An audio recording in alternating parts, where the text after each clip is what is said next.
invite you to pray with me. Gracious God, I thank you for this word that we've received as we gather our hearts and minds around it. I pray that the words of my mouth and all of our thoughts and prayers are pleasing to you, our rock and our Redeemer. Amen.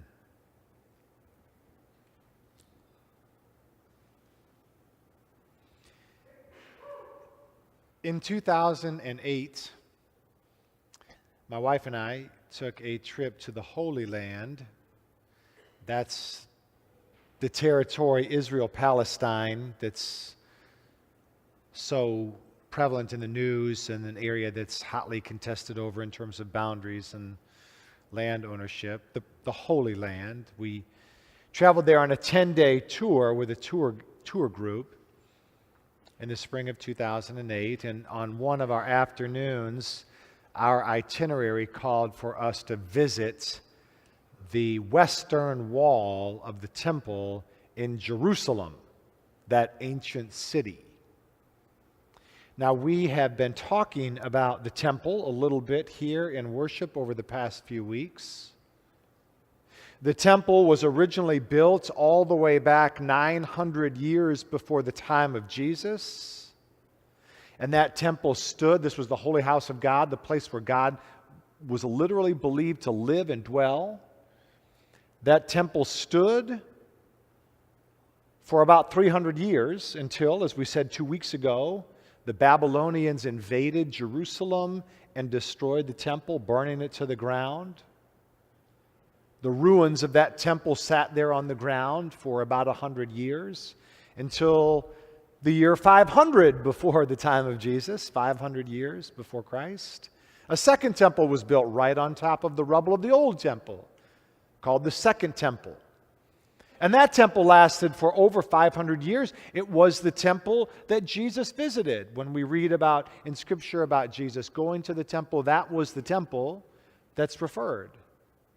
And that temple lasted for, as I said, over 500 years until about 40 years after the time of Jesus. And then the Romans came and conquered the city and destroyed that temple, leveling it to the ground, all except one wall, the Western Wall. And occasionally, when there are news footage, reports from Jerusalem, you'll see people at that Western Wall today. It is a spiritual destination. Pilgrims of Jewish and Christian varieties from all over the world make journeys there to pray at this sacred location. And so it was that Amy and I, on a sunny afternoon in April of 2008, we took our turn visiting this spiritual place. It's a gender-segregated wall. So men on one side, women on the other side.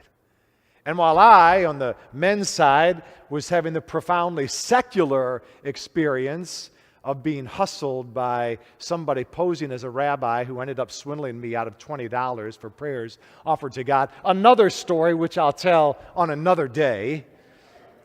Amy, on the women's side, was having a profoundly spiritual experience, and after we reconnected, she reported to me what had happened. She said that she was offering her prayers at the wall, and she was praying for our family by name, and at that time there were only 4 of us in the family, and she named them off: Michael, Amy, Thomas, Isabella. And then she said she heard a voice say, "Don't forget Luke." Well, we didn't have any Lukes on the Zitlow side. There were no Lukes on the Karunas side. But the voice said, "Pray for Luke," so she prayed for Luke. We come back 3 months later. We're stateside in the summer of 2008. My younger sister in Michigan gave birth to her 3rd child, and they named him Lucas. Amy said that's what the voice meant. It was a premonition that Lucas would be born to my sister. That's what we thought until a month later, Amy was pregnant. And because I am categorically impatient and don't wait 9 months to see the gender of the child, as soon as we found out that it was a boy, we named him. Why? Because the voice at the wall said to do that. And that's the story of how our third child received his name. What about you? You have a name. Your name more than likely wasn't randomly chosen out of a hat. It was thoughtfully, maybe prayerfully discussed. Are you named after someone? That's often the case with names. I am Michael Edwin, named after my grandfather Michael Karunas and my other grandfather Edwin Brum. My son Thomas is named after his grandfather, my father Thomas. Maybe that's the story of your name. In the Bible, names sometimes reflect function or mission. Your name reveals what you do or what you should do. In the Old Testament, for example, we have the patriarch Jacob. Jacob is the father of the 12 tribes of Israel, and that's because his name was changed from Jacob to Israel, in the book of Genesis, or he was given that name in addition to Jacob. God said, "You will now be called Israel," which means to struggle with God, to wrestle. That's because one night, Jacob, on the riverbank of the Jabbok River, wrestled with an angel of the Lord all night. And that name, Israel, signifies that to be a follower of God, to believe in God, is to sometimes wrestle, to struggle with our faith, to struggle about how to keep that faith in the midst of the varied circumstances we find ourselves. Names reveal function and purpose. In the New Testament, Jesus, of course, is called Jesus. That name is an old name that means God helps. God helps us. And according to the book of Matthew, we are told that Jesus, one of the ways Jesus helps us is by forgiving our sins. And we know that Jesus is the mechanism by which the forgiveness of God and the mercy of God becomes ours. Names reveal function and purpose. Well, Jesus was given another name, and that name is Emmanuel. We've been singing about it all month. O come, Emmanuel. And I said to the 9 o'clock service today, have you noticed that sometimes the name Emmanuel is spelled with an E, and sometimes it's spelled with an I? Well, it's really the same name. The I is the older spelling from the Hebrew in the Old Testament. The E reflects the New Testament spelling.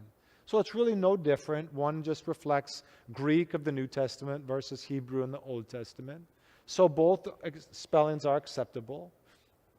In the hymnal, it's probably E because that's the New Testament Christian interpretation of Emmanuel. But Jesus is given the name Emmanuel, and the story behind that name is the subject of our message today. The story begins 700 years before the time of Jesus, 700 years before Jesus was born. The people of God were living in their homeland that was very sacred to them, but their kingdom was divided into south and north. The southern capital was Jerusalem, that same ancient city that Amy and I visited in 2008. That's where the temple was located, in that capital city of Jerusalem, then as the Western Wall now today. The northern tribes, however, were putting pressure on the southern king to join a military alliance with them. And the southern king resisted. He didn't think that was the wise choice to make. Well, the northern tribes decided to persuade him. They sent an army down. An army down. Really what they wanted to do was depose him, take him off the throne, and put a puppet ruler on that they could conform to their own wishes. Boy, that never happens anymore today, huh? Right? Then is now, right? Politics and military together. So that's what the plan was. In the northern tribes, the plan was to circle the city. The city Jerusalem had a wall around it. It was a walled city with several entrances, gates, and they were going to surround the city, cut off the entrances, and cut off the food supply, and thereby starve them into submission. That was a tactic in the ancient world for conquering cities. The problem was the southern king, the people believed, was divinely ordained to sit on the throne. He had God's blessing to rule, and that was because he was from the ancestry of David. David Williams sang for us, "Lo, how the rose are blooming," a stem coming from the root of Jesse. Jesse was David's father. So the kings that sit on the throne in Judea need to come from the Davidic line, right? To protect that great ancestral lineage. So it's not like you can just take this king off the throne and put anybody on. So the king doesn't want to step down. The people don't want him to step down. They believe God doesn't want him to step down. But yet they're also troubled because there's a very real danger. That army is really there. And I like the song the choir sang. I dug out about today's music. If you do that, there's a line there in the song about you're frightened. The singer says, the choir sang, I am frightened by the load I bear. In a world as cold as stone, must I walk this path alone? That's kind of the way that they were feeling. They're worried about this very real threat and danger around them. And so, what do? What do we do? We're nervous, we're worried about this real danger. And so, as we've said always, when the people are at their lowest or at their weakest or at their most worried, God sends a word of hope. And so the prophet Isaiah comes to the people and gives them a word of encouragement. The king, really, has a conversation with the king. And that's what Don read. And the portion of it that I'd like to focus on is this. There's an exchange between the prophet Isaiah and the king, and the prophet wants to show the king that he can trust God that everything's going to be okay. And this is how he does it. There's a woman there nearby. We don't know who she is, but she's evidently in the vicinity of this conversation taking place, and she's pregnant. She's about to give birth. And the prophet says, look at this woman. She's about to give birth. And here's the sign that you can believe God and trust God. She's going to give birth any day now. And for the first 2 years of this child's life, he is going to drink milk and honey. For the first 2 years of his life. And before he's weaned off of that milk and honey, around age 2 or so, the threat that you're facing will long be gone. That's meant to be a word of encouragement. A little cryptic, though. So here's how I would decode that. A little decoding of that cryptic message. By saying this child is going to be born any day now, and for the first 2 years of its life, it's going to drink milk and honey, is the prophet's way of saying, hey, I know it looks bleak, but God will provide for you in the midst of this struggle. Because where do the milk and honey come from? They don't come from inside the walled city. They come from the beekeepers and the dairy farms outside the city. And so what the prophet is saying is, even though the gates are blocked and even though it seems impossible that you're going to find food, God will provide. And God won't just provide for the strongest, the survival of the fittest. God will provide for the weakest and the most vulnerable, the baby in your midst.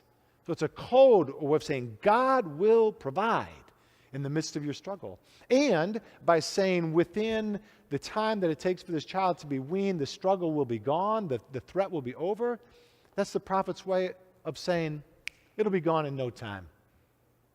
In other words, from where you're standing right now, it does seem really devastating. The future is bleak. The outlook does not look prosperous. We don't imagine how it's going to change, but you'll see in time that it's not nearly as bad or as long as it looks at the present moment.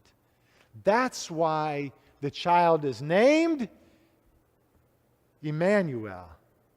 I think we can do better than that. That's why the child is named Emmanuel. Right? Because Emmanuel is a name that means God is with us. And the name Emmanuel signifies God is with us in our struggle, and God Even though things seem to appear bleak, the way things appear is not the way they really are. There is a truth and a reality to us that might be invisible from our vantage point, but faith sees what God sees, that the danger and the trouble that we're in the moment, are not nearly as bad or last as long as they appear from our standpoint here. And many, many years later, the angel of the Lord came to Joseph in a dream. Matthew 1:18-23. We're going to read this in its entirety on Christmas Eve at our evening service. The angel of the Lord appeared to Joseph in a dream because he was planning to dismiss Mary quietly, did not want to disgrace her because he was a righteous man, because she was found to be with child before they had officially been married. And the angel of the Lord said, "Don't do that. Don't do that. This is God's hand at work here. She will give birth to a child, and you're going to name him Jesus because he will save his people from their sins. God helps us through the gift of forgiveness. And all of this will take place to fulfill what Isaiah said all those many years ago. The young woman, the virgin, shall conceive and bear a son, and you shall name him Emmanuel," which means God is with us. The angel of the Lord was telling him that Mary is also whom the prophet had in mind when he said, "The virgin shall conceive and bear a son," because in Jesus Christ the full power of God is with us in the midst of our struggles, with us through the struggle, to the point where we look back and can see it didn't last as long or wasn't as bad as we thought from our present moment. Well, today is the third Sunday of Advent, and the third Sunday of Advent is always the pink candle day. We always light the pink candle on the third Sunday of Advent. That's the color of joy. Pink is the color of joy in the church. And I would like to submit for you, for your consideration, as we wrap this time of the sermon to move to its conclusion, I would like to submit to you that there's a big difference between happiness and joy, that they're not merely synonyms for each other, that joy is a much greater entity than happiness is. And here's how I would say that. I would submit to you that happiness consists of three things.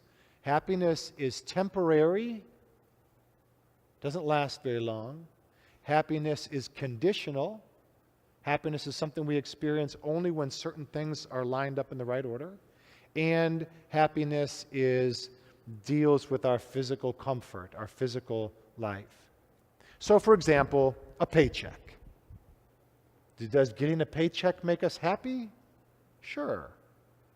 Before the paycheck, the happiness level's low. Once the condition is met that we have the paycheck, the level of happiness goes up. So our happiness level is conditional upon the paycheck, and perhaps even the size of the paycheck. But it's temporary, because once we spend what's in the paycheck, the level of happiness goes down until the next paycheck comes. Right?